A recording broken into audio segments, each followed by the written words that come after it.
ආයි බොහෝ වේවා. ඉතින් අද ඔයාලගේ ඉල්ලීම් පරිදි යන්න යන්නේ මල් ශාලාව වැඩ කටයුතු ගැන බලන්න. මේ ඉන්නේ මගේ මිත්‍රයා රොෂාන්. එයා තමයි අද හෙල්ප් කරන්නේ. මෙයාත් එක්ක තමයි යන්නේ. අපි ගිහිල්ලා බලමු කොහොමද වැඩ කටයුතු සිද්ධ වෙන්නේ කියලා. අයිබෝන් ඔන්න අපි ආවා අතුගල්පුර මල් ශාලාවට පොදු හැර. එන්න මත්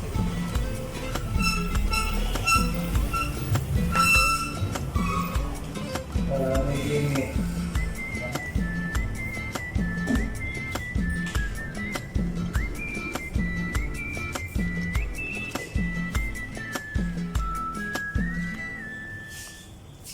පෙට්ටිය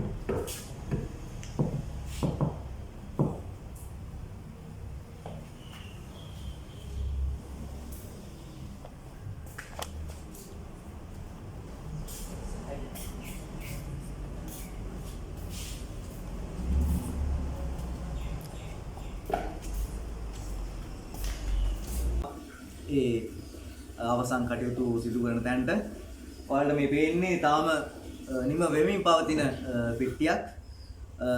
අපි මේ මහත්මයා එක්ක දැන් කතා කරමු කොහොමද මේ වැඩ කටයුතු සිද්ධ වෙන්නේ කියලා.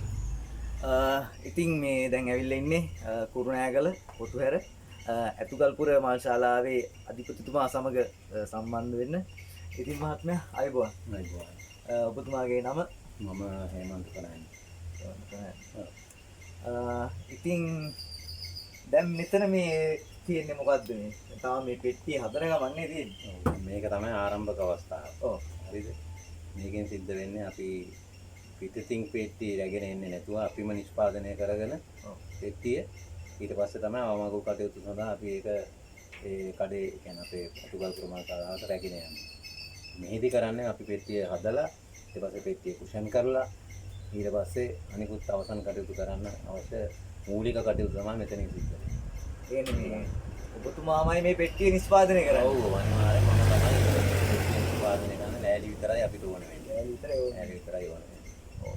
ඒ කියන්නේ සාමාන්‍යයෙන් මොන වගේ ලෑලිද අපි ගන්නෙ? එහෙමයි දැන් ඉස්සර නම් ඕනෑම ලී එකකින් කියන්නේ දැන් කොස් ලීයෙන් හදන්නත් පුළුවන්. ලී කියන එකේ අපිට ඒකේ ભેදයක් නැහැ. නමුත් ඇත්තටම දැන් අද ආර්ථික ප්‍රශ්නත් එක්ක මිල අඩුම ලීයක් තමයි අපි මේ මෙහෙට ගේන්නේ. මොකද මේකට කියනවා එල්බීසියා ලීය කියලා.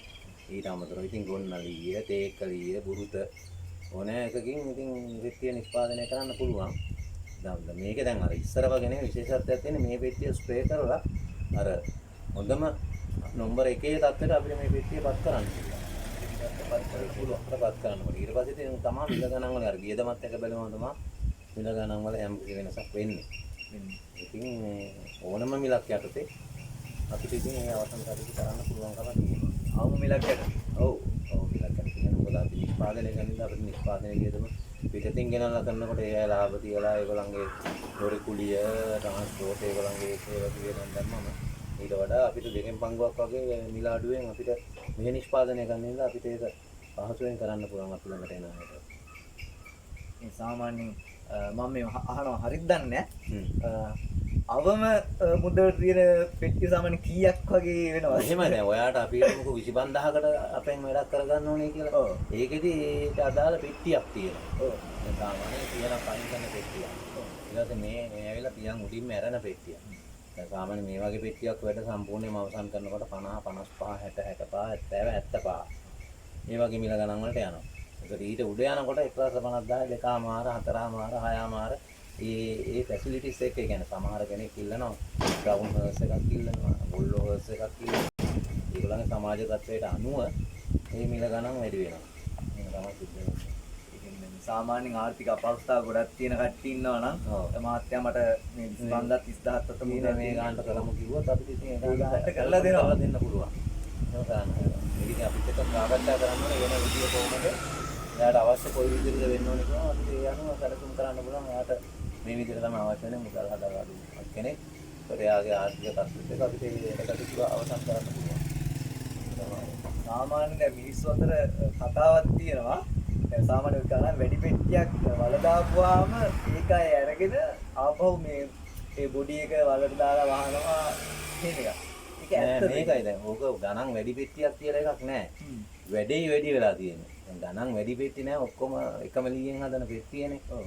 නමුත් දැන් අපි වෙනත් කඩවලට ගිහිලා එහෙම නැත්නම් අපිම හරි කිව්වොත් අපිට දැන් ලක්ෂ 3.5මාර 2.5මාර 1.5මාරටත් අපිට මේක මිල කරන්න හැකියාව තියෙනවා ඒ අයගේ සමාජ තත්ත්වය. මොකද ඒගොල්ලෝ ඉල්ලන පහසුකම් තියෙනවා.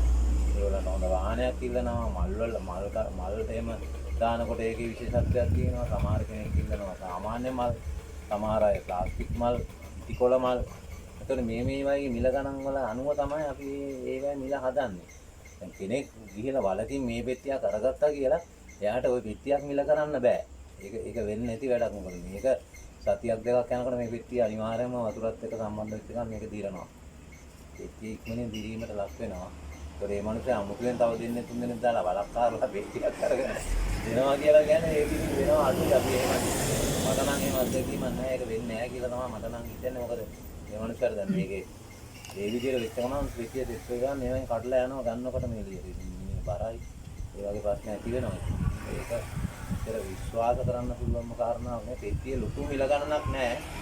මේ පෙට්ටිය කොයි එක්කෙනා ගත්තත් මිලේ ලොකු වෙනසක් නෙමෙයි තියෙන වැඩ ටික පෙන්නලා තමයි මිල ගණන් මිනිස්සු.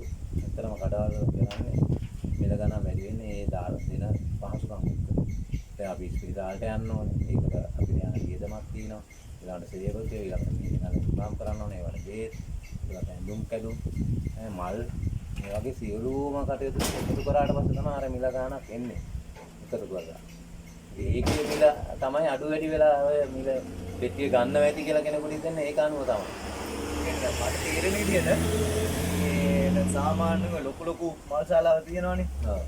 ඒගොල්ලෝ නෙමෙයිනේ ඔය පෙට්ටි හදන්නේ. ඒ වෙනම ගෙනල්ලානේ එතෙන් දාන්නේ. කවුරුවක්වත් එහෙම පෙට්ටිය හදලා මල්ශාලාකාරයෝ නැහැ. අපි විතරයි මම හිතන්නේ පොතේ අර මේක මම විතරයි පෙට්ටියක් හදලා මේ කරන්න පුළුවන් තත්ත්වයක ඉන්නේ. වෙන කිසිම කෙනෙක් පෙට්ටියක් හදලා පොතේ පැත්තෙන් මේ ඔව් මේ මම හිතන්නේ වයඹම නෑ වගේ මට හිතෙන්නේ එහෙම මල්ශාලාවක් කරන්න කෙනෙක් පෙට්ටිය හදන කෙනෙක් නෑ. මම තමයි ලෑලි ගෙනල්ලා පෙට්ටිය හදලා මේ අවසන් වලට දුකන්න කෙනෙක් ඉන්නේ. එහෙම වුණොත් ඉතින් පුදුමයක් නේ. මෙහෙ එහෙම කෙනෙක් ඇත්තෙම නෑ. දැනුවත්ත නෑ. ඒගොල්ලෝ ඔක්කොම කරන්නේ මරුපුරෙන් හරි මල්සිපුරෙන් හරි පෙට්ටි ගෙනල්ලා තමයි මේ වැඩේ කරන්නේ. එතකොට ලොකු මිලක් යනවා. මොකද සමහරට 15000 20000 මේකට මිල කරන්න පුළුවන්. අර වෙනම යන්නේ බෑම ඒගොල්ලෝ ඒක විශේෂයෙන් ඒගොල්ලෝ පෙට්ටි ලෝඩ් එකක් ගේන්න ඕනේ. ඉතින් ඒ ලෝඩ් එකට ඒගොල්ලෝ ලොකු ගාණක් වියදම් කරන්න ඕනේ. අපිට වැලි අඩි 50ක් තිබ්බම ඇති පෙට්ටියක් දාලා ටක් ගාලා වැඩේ කරන්නේ. එහෙම පොඩි වෙනසක් තියෙනවා අපේ. ඔව්. ඒක දැන් මේ අර පිටිපස්සේ තියෙන පෙට්ටිය මාත්මයා පොඩක් බලන්න. ඒකේ ලස්සනට තියෙනවා ඒක. ඒක තමයි ඒකේ වැඩ ඉවර කරපු නැති එකක්. මේක ඉතින් තව ටිකක් දවස් යනවා. මොකද ඕකේ අවසන් කටයුතු කියන්නේ ඒකේ අවසාන පන්සමට තාම ඇවිල්ලා නැහැ. ඒක කරන්න ඉතින් තව ටික දවසක් යනවා. මට කාල වෙලාව නැති නිසා තමයි මේක තියෙන්නේ. ඉතින් ඔයගලන්ට අර ඒ කඩේ බලා ගන්න පුළුවන් ඕනේ යාතියක පෙට්ටි තියෙනවා. මේක ඉතින් වැඩ බලන්නේ. ඒක කරන තැන ඉතින් අඩුපාඩුත් එක්ක තමයි තාම මේ වැඩ ඉවර නැහැ. මේවා ඉතින් පටි ගහලා කණු ගහලා පාට කරලා ඉන්න ඕනේ මේ වැඩ අවසානයේ. බලන්න ඔයාලගේ අතර ලස්සන්ට මුතු ශරීරය හම්බුණත් ඒ පෙට්ටිය හම්බුණත් එතන මූලික කටයුතු සිදු වෙන්නේ මෙහෙම. ඔව්. මේ වගේ පරිසරයක. මේ එහෙනම් මහත්මයා අපි ඊළඟට පෙට්ටිය බැලුවානේ. අපි ඊට පස්සේ යන්ද මුතු ශරීරය එම්බම් කරන ඒ ප්‍රදේශය හොලන්න යා. අපි ඉතින් මහත්මයා මේ මොකද්ද? ඔව් ඉතින් සිලින්ඩර් එක. සිලින්ඩර් එක. දැන් කොහොමලින් සමහර අයගේ ශරීරයට ඇතුල් කරන්න ඕන පාර්ට් එක. මේ තියෙන්නේ ඒතකොට මේ මේක තමයි බොඩි එක ගෙනල්ලා අපි ඉම්බාම් කරන්න අවශ්‍ය කරන මෙතන තමයි සකස් වෙන්නේ. ඒ කියන්නේ බෙහෙත් ගන්න මෙතන තියලා තමයි.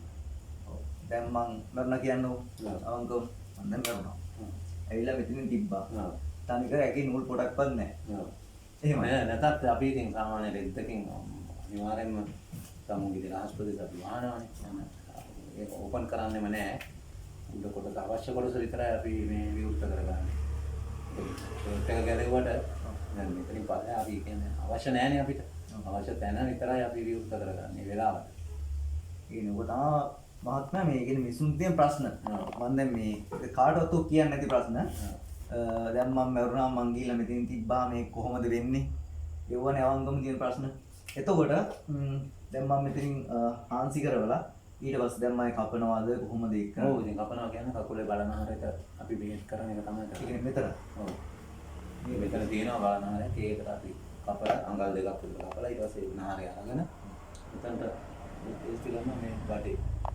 ඊට පස්සේ ඒක සම්පූර්ණයෙන්ම ඇඟ පුරාම මේක දුවනවා. ඒක මේකනේ. ඔව්. මේක මෙයා කරලා ඒක යවනවා. ඊට පස්සේ කරන්නේ උපපුවේ අඟල් දෙකක් විතර ආයි පොඩි සිදුරක් හදලා ඒකෙන් අපි ආයි රේ දින එක තමයි කරන්නේ. ඒතර මේ මොලේ එතකොට ඇතුලේ ඒ ප්‍රදේශයේ වයින් කරනවා. නෑ ඒ කියන්නේ මෙහෙමයි ඉතින් කප්පපු කොටස් ඉස්පිරිතාලේ ලැබුණාට පස්සේ පරීක්ෂණය කරන කොටස් අපි නැවත අපි සාමාන්‍යයෙන් ඥාතියින්ට බාර දෙනවා නැත්නම් අපි ඒවා වල දාන්න හරි ඒකට අවශ්‍ය කරන පියවරක් ගන්න ඕනේ. නැත්නම් සාමාන්‍ය පොඩි එකක් එහෙම කපලා කොටලා එහෙම කරන්න ඕනේ හරි මම පරීක්ෂණයක් කරොත් විතරයි ඒ කියන්නේ ඒ ලැබෙන්නේ අපිට කොටස් අපිට විශේෂයෙන් මොකද ඒ කොටස් මේ කරන්න ඕනේ. ඔව්. හරියට ඇතුළට ආපහු දාන්න බෑ. නරක වෙනවනේ. එහෙනම් ඉතින් ඒක අපි ආරක්ෂිතව වල දාන්න ඕනේ හරි මොකක් හරි පරිසරයට හානියක් වෙන්නේ නැති වෙන එක මේ කරන්න ඕනේ. මාත් බයක් එහෙම නැද්ද ඒ කියන්නේ ඔය කරත් බය කියන්නේ ඉතින් මේකම කරන හින්දා ඉතින් කොහොමද එහෙම බයක් ඇති වෙලත් නැහැ. ඒ සාමාන්‍යයෙන් તો කීයක් කරලාද? ඉතින් ගානක් කියන්න බෑ ඉතින් ඉතින් තරම් කරලා තියෙනවා ඉතින් ඉවරයක් නෑ. යන ප්‍රමාණයක් කරලා ඇති. හොල්මන් කියන්නේ නැත්තද? මේක විශ්වාස කරන්න බෑ ඉතින් එහෙම අපිට තමයි එහෙම ගියා මොන ගේලා නෑ. මොන ගිහලා නෑ. මම මොකද රෑ 12ට එකට දෙකට තනියමනේ ඉතින් අරගෙන මල ගෙදරකින් කිව්වත් පොඩි එක තියෙනවා ගෙනියන්න කියලා ඒගොල්ලෝ අපිට විශ්වාසයට බාර දෙනවානේ. ඉච්චරයි තියෙන්නේ යනකොට කවුරුත් එන්නෙත් නැහැ බලන්නෙත් නැහැ ඊට පස්සේ ගෙදර මේ ගෙනල්ලා කරලා ඉතින් අරන් යන්න ඕනේ. ඒ වෙලාවට ඉතින් සමහරවිට සේවකයින් ඒකලම පාවිච්චි කරනවා. මොකද ඉතින් ගෙනියන්න ගේන්නේ ඒ වගේ තියෙන ඕන පිළිබඳ විශේෂයක් අපිට නැහැ. එහෙනම් තාම ඒ වගේ අත්දැකීමක් නැහැ. දැන් මේ ගොඩක් කට්ටිය බලාපොරොත්තු ගියේ මේ ඉම්බාම් කරන විදිය වීඩියෝ එකක් දාන්න කියලා. නමුත් අර ඒක මම දැම්මොත් නෑ අපි ඔයාලට ඒකට වෙලාවක් දෙන්නම්. ඔයාලට මොන වෙනද මොකටද බලන්න. තාවත් දෙන්න. දැන් අද නෑනේ. මේ වෙලාව මම ඔයාලට පණිවිඩයක් දෙන්නම්. ඒක කරගන්න. අපි කරන්නේ කොහොමද කියලා. මම මේක දාන්න නැතුව හිටියේ මොකද මේ ඕක දැකලා තව නෑ අනික එහෙම දෙයක් කියලා ඇත්තට මේ රෝගෙදි මෙහෙම දැක්කම කාටවත් මේ විරුද්ධව ඒ වගේ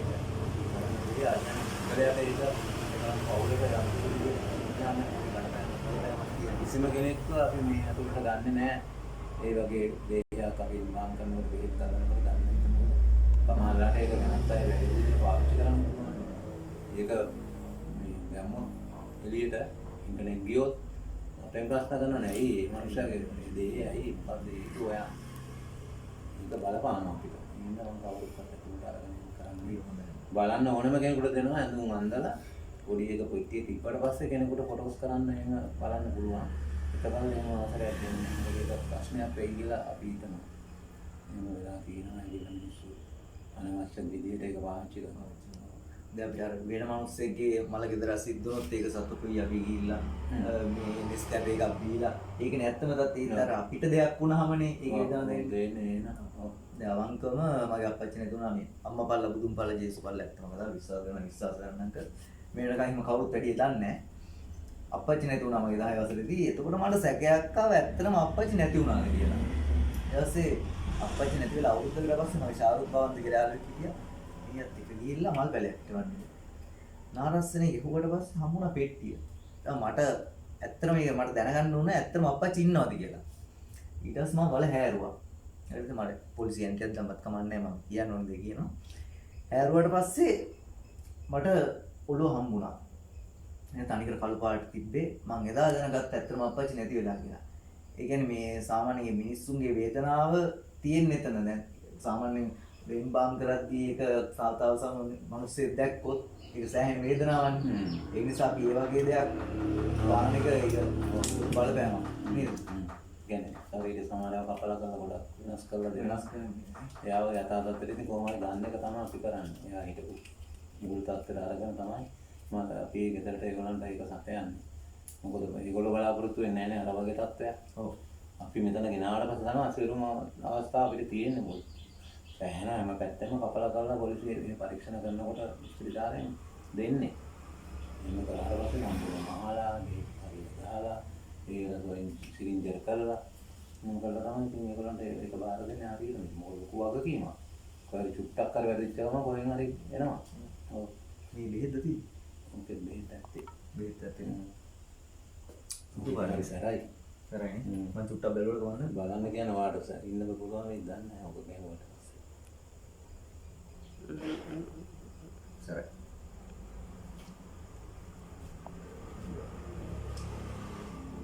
ඒක භාවිත කරන්න නැතුව ඉන්න තත්ත්වෙට හොඳයි කියලා හිතෙනවා ඕන ලෝක පවුල් මොකන්නත් බෑ කියට හරි අමාරුයි වුණා වගේ දැනුණා මාස්කයක් වල නැතුව නේ මේ අපි පොඩ්ඩක් මෙතන පෙන්නුවද ඒකෝර මෙතනින් තමයි මේ ඔව් මේකෙන් බයිනනේ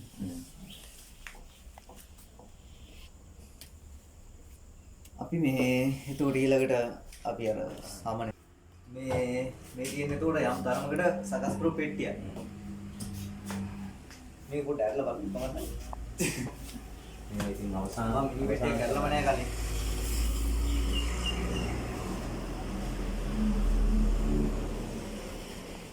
මම නිදා ගන්න උනත් පුළුවන් නේද අර කට්ටිය කියන ඇනේ මෙහෙම එනවා කියලා හිතන ප්‍රශ්නයක් නෑ නෑ එහෙම කරන්නේ මගේ ඇදට වඩා හොඳයි මෙතන ඒක සාමාන්‍ය මේ වගේ පෙට්ටිය කීයක් වටිනවා දැන් මෙහෙමයි දැන් මේ වගේ පෙට්ටියක් අපිට සාමාන්‍යයෙන් දැන් කෙනෙකුට කෙලින්ම මේ වගේ එකක් බලුවම අපි කියනවා ඉතින් 65කට විතර වගේ. මොකද එතනට ඇතුළත් වෙන දේවල් ටිකක් තියෙනවා. දැන් නිකම්ම මේ වගේ එකක් එහෙම මිලක් කියලාම මිනිස්සු බලනවා මොකද්ද මේ ගානට මෙයා කියන්නේ 60යි කියන්නේ 55 කියන්නේ 75 කියන්නේ මොකක්ද? අපි පොඩි එකක් කීලා ගේනවා. එහෙම නැත්නම් මාළ ගෙදරකට කියලා අපිට කවුරු ගෙනල්ලා දෙන්නේ නැහනේ. එතකොට එතනට අපි ට්‍රාන්ස්පෝර්ට් එකක් අපිට කියනවා. සේවකයෙක් එක්ක ගිහලා මිනිහ ගේන්න ඕනේ. ගෙනල්ලා ඊට පස්සේ මෙහෙට ගෙනල්ලා ඉවරලා ඒගොල්ලන්ට බැනර් එකක් දෙන්න ඕනේ. එකක් හරි දෙකක් හරි ඉල්ලන ගන්න. ඊට පස්සේ මල් දාන්න ඕනේ. මල් දානවා ඒකම නිකන් ඔය අර මෙවුවා මල් නෙමෙයි කෘතිම මල් නෙමෙයි කියන්නේ. හොඳ ෆ්‍රෙෂ් මල් ඒගොල්ලන්ට දෙන්න ඕනේ. ඉතින් මල් රීට් එකත් එක්ක වාස් දෙකත් එක්ක ඒ ටික දෙනකොට තමයි ඒ විලාස ගන්න එන්නේ ඒ කොහොම දේවල් වල. මොකද මේ ඉතින් මේක උනාට තව මේ වෙලේ විලාසෙ මේ වෙට්ටිය අපි එහෙම කියලා කිව්වට තව වර්ග තියෙන දැන් පල්ලෙහා තියෙන අර ඔය අපිට දැන් දෙක වෙට්ටිය ඒක තව රුපියල් 5000ක් විතර අඩු ගන්න පුළුවන්. ආ කියන්නේ මම අර නැගිට පෙට්ටිය. මේ ඒක 60කට මාර්කට් ඒවා කරන්න පුළුවන්. ඉතින් ඔක්කොම කරන්නේ මේ ශක්තිමත්.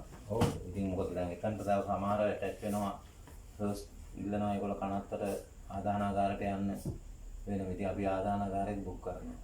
පාලර් එක ඕනොත් පාලර් එක බුක් කරනවා. ඒ පාලර් එක බුක් කරනකොට පාලර් එකට වෙනම ආය කරනවා. දැන් මහකඩුව අපි පාලර් බුක් කරලා සාමාන්‍යයෙන් මේ දවසේ උදේ ඉඳලා හවස 6 විතර වෙනකම් 28000ක් විතර යනවා. ඒවා ඉතින් ඒගොල්ලන්ට කියනවා අපි පාලර් අපි බුක් කරන්නම් මෙච්චර මිලක් යනවා කියලා. එතකොට ඉතින් ඊළඟට ගෙනින් දෙන එකයි ඒවන ඔක්කොම ඉතින් අපි ගිහලා පාලර් එක ඔක්කොම බොරු දාලා සකස් කරලා ඒවා ටික ඔක්කොම අපි කරලා දෙනවා ඒ විදිහට. නෑ මේ සාමාන්‍ය